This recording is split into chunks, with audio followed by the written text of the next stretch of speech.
সুপ্রিয় দর্শক, আজকের আলোচনা আজকে যে বিষয় নিয়ে আলোচনা করব সেটা হচ্ছে বুস্টার 2। এই বুস্টার 2 অনেকজন এখন বলছে টমেটো গাছে কি ব্যবহার করা যাবে কি না। এখন দেখো, যারা আমাদের চ্যানেলের সাথে এখনও যুক্ত হওনি বা যারা এখনও আমাদের চ্যানেলকে সাবস্ক্রাইব করোনি, তারা অবশ্যই আমাদের চ্যানেলকে সাবস্ক্রাইব করবে আর অবশ্যই পাশে থাকা বেল আইকনটি বাজিয়ে দেবে।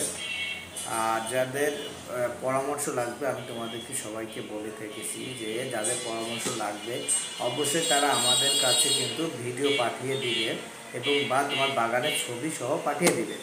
সেই বিষয় নিয়ে আমাকে ভালো বলতে বা বোঝাতে তোমাদের সুবিধা হবে।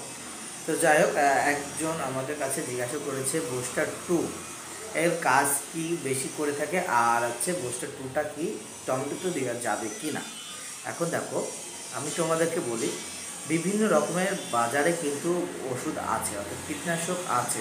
তো সেই ক্ষেত্রে আমি তোমাদেরকে 100 বলবো, যদি টমেটোর ক্ষেত্রে দিতে চাও বুস্টার 2 খুবই ভালো এবং অত্যন্ত খুব সুন্দর ভালো মানের কাজ করে থাকে বুস্টার 2।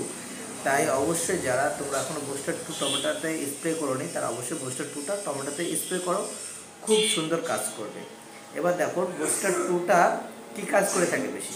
বুস্টার 2টা কাজ করে থাকে ফুলজালির কাজ করে থাকে। গাছে যদি দুর্বল হয়ে থাকে গাছকে শক্তিশালী করে এবং অনেক গাছে ফুলজালি আনে। যে কোনো আবাদে তুমি বুস্টার 2টা ব্যবহার করতে পারবে। আর এই বুস্টার 2টা ব্যবহার করলে গাছে ফুলজালি অনেক আসে। তো এইটা ব্যবহারের নিয়ম কিভাবে করবে বা কতটুকু দিবে সেই বিষয় নিয়ে আলোচনা করব। বুস্টার 2 হচ্ছে 1 লিটার জলে, অর্থাৎ 1 লিটার জলে কিন্তু 1 ফোঁটা, 10 লিটার জলে কিন্তু 10 ফোঁটা, ঠিক এইভাবে তোমাদেরকে ভুঁইতে স্প্রে করতে হবে। তারপরেও যদি কোনো সমস্যা হয়ে থাকে অবশ্যই আমাদেরকে তোমার বাগানের একটা ছবি সহ এবং গাছের ছবি সহ আমাদের কাছে সুন্দর একটা ছবি তুলে পাঠিয়ে দিবে। তোমাদের সমস্ত সাজেশন আমি দিয়ে দিব। তো আজকের আলোচনা এই পর্যন্তই ছিল। সবাই ভালো থাকবে, সুস্থ থাকবে, আর যত কমেন্ট করবে তত আমি দ্রুত তোমাদের মাঝে ভিডিও নিয়ে আসবো। সবাই ভালো থাকবে, সুস্থ